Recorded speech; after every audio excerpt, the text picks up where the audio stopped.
Hi, this is Tom Fulmer and welcome to the National Drug Screening Video Blog Series. The topic of this 5-part series is going to be Designated Employer Representative Training, also known as DER. It also may be referenced as Drug and Alcohol Program Manager. The 5 parts of this series are going to focus on 1. The selection of service agents and their roles in assisting you in managing your testing program. Number 2, development of your drug-free workplace policy and distribution to your employees and to your supervisors. Then the 3rd part will be focused on implementation of the actual training necessary for supervisors in the drug testing process. Part 4 is going to focus on the management of drug and alcohol testing, the requirements, things you must do, things you must not do in that part of the process. And then Part 5 is going to discuss accurate record keeping, maintenance of records, and also what to do in the case of audit situations.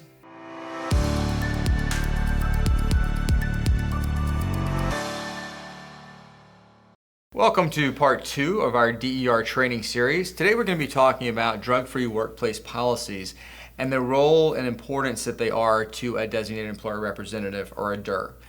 The drug-free workplace policy is a cornerstone of your program and outlines everything that's going to happen during that program. It's also going to tell you what, who, when, how, where, all of the different components that are going on. We quite often get calls from DERs asking us, we have a positive test. It's the first positive test we've ever had. What do we do? So the first question we always ask is, what does it say in your policy? And if you're a DOT regulated company, you're required to have that drug-free workplace policy. And each modality spells out the specific requirements of things that you have to have addressed in that policy. So today we're going to go over some of the key highlights of things you should have addressed in your policy, and also point out some things that maybe you need to revisit if you haven't revised your policy recently. So the first thing is, and one of the most popular questions we get, is what do I do in the case of a positive drug test? So the typical options are going to be immediate termination. That's what a lot of companies choose to do. Other companies have a situation where they call a second chance agreement, where they allow the person, either at their own expense or the company's expense, to go through a substance abuse professional process, complete that process, and then give them the opportunity to return to work. If you've invested a lot in your employees, that might be an option to go with. This is not something, though, that you want to think of and try to figure out on the fly. It's something you do want to have in your policy, you do want to have planned out. If you do plan on immediate termination, just know that you need to be able to back up that with your policy. It needs to state that in your policy. You also need to define what is going to be treated as a positive drug test. So is a refusal to test, are you going to take the same action as whether it's a positive? What if it's an alcohol positive? Are you going to treat that the same as a drug testing positive? Those are all key components that you would want to address ahead of time. Other things that come up in your policy, or what happens if you have a negative dilute result? That's one of the most popular search terms on our website, is what do I do for a negative dilute? Well, Department of Transportation says you have an option. You can either accept the negative dilute as is, or you can send them for an immediate retest, typically escorted by a supervisor, and you give the employee advice on how not to have a dilute specimen. And then if it comes back as a dilute again, you're going to accept that as the final result. You cannot keep sending them back over and over again. But again, that needs to be defined in your policy. Now that's with current employees. Well, what if it's an applicant? Sometimes the companies want to treat those two things differently. So these are all things you have to consider when putting that policy together. And whoever you're working with on your policy should be asking you these questions. If they're not asking you the questions that we're talking about in today's video, you may really want to look at, is that the right person to be helping you with that policy? Other situations that come up are, what if someone does test positive? What actions do you have to take now? Well, Department of Transportation is very clear that you have to remove the person from safety-sensitive functions and that you have to refer them to a substance abuse professional. So that's something that should be addressed in your policy as well. You should have those resources available of who you're going to send that person to, how that's going to happen. One important part that a lot of companies leave out or don't understand the importance of is not just the SAP process, which is extremely important and required, but is the Employee Assistance Program. And the Employee Assistance Program is either something that's offered through your health insurance, or it might be a list of services, local providers that can be of help to your employees if they realize they have a problem but haven't yet tested positive. You've invested a lot of money in your employees, a lot of time and training, a lot of effort, you tend to want to keep those employees, or most companies do.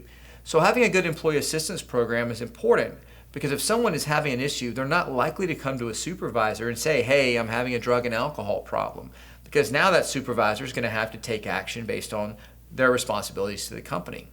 However, if you have an EAP program in place, that can be the contact that they have to get the help that they need. It could be referral sources, it could be Narcotics Anonymous, Alcoholics Anonymous, any number of local rehab facilities or national organizations. But having those resources readily available is a very key component. Remember, the drug and alcohol policy outlines everything that's going on within the company. It not only outlines what you do in the case of positive or negative tests, but it also outlines what you're testing for. It outlines whether you have a random testing program or not. With DOT, you're always going to have that random testing program.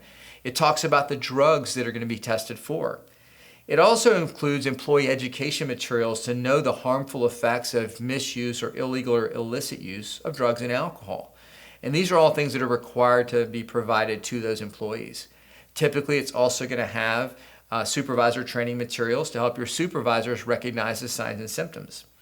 In addition to the training that they have to go through, which we talked about in a different part of this series. So all these components come together to make an effective drug-free workplace policy to really assist your company in managing drug testing, but also help your employees experience a drug-free workplace and know what they need to do, what's going to be tested for, what to expect in different situations.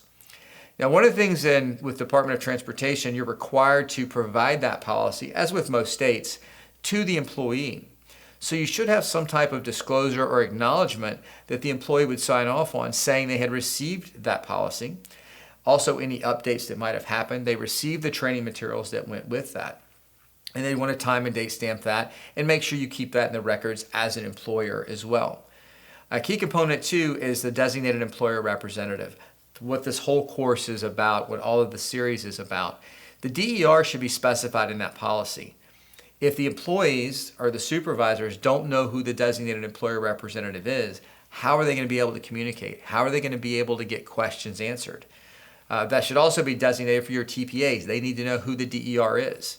Meaning if something changes, if you have a secondary DER, a backup when you're out of town, those types of things, that should also be available in your policy so that people know who to get in touch with. Because in the case, for instance, a positive drug test result, a positive alcohol result, the need to refer somebody to a SAP, a positive test on an applicant, somebody who's applying for a job, the DER has to be involved in all of these different aspects. Now, the last component that we're going to talk about as far as your policy is something that is very clear in DOT, but may not be so clear in non-DOT policies, and also in certain actions you may take in certain states, and that's dealing with medical marijuana. Marijuana at this point is still a Schedule I drug. It's still federally illegal. No one who's DOT regulated as an employee can test positive for marijuana, period. However, there are certain state laws that may require certain types of accommodation in the adverse action that you may take on an employee, whether you need accommodation or not.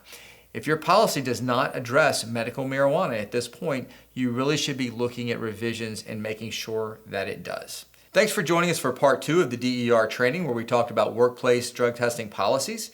Make sure you join us for part 3, which will be coming up, for reasonable suspicion supervisor training and how you can be compliant with DOT regulations.